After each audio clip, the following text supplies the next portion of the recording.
Hello everyone, welcome back to another math tutorial. In this lesson, we're going to learn about angles around parallel and perpendicular lines. First, let's recall. Parallel lines are lines that never meet, no matter how far you extend them. Perpendicular lines meet at right angles, which are 90 degrees. Now let's look at angles with parallel lines. When a transversal cuts across two parallel lines, some special angle rules appear. Corresponding angles are equal, alternate angles are equal.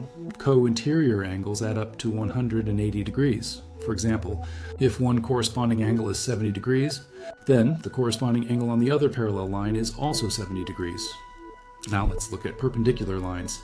Perpendicular lines intersect at 90 degrees. So wherever two perpendicular lines meet, the angles around that point are always right angles. For example, if you have a cross shape made by perpendicular lines, each corner is 90 degrees.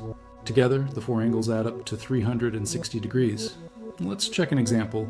Suppose two parallel lines are cut by a transversal, and one angle is 65 degrees.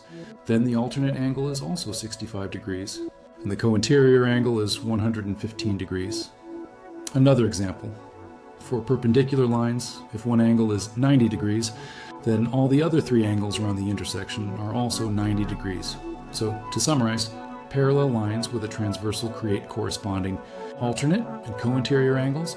Perpendicular lines meet at right angles, angles around a point always add up to 360 degrees. And that's your quick lesson on angles around parallel and perpendicular lines.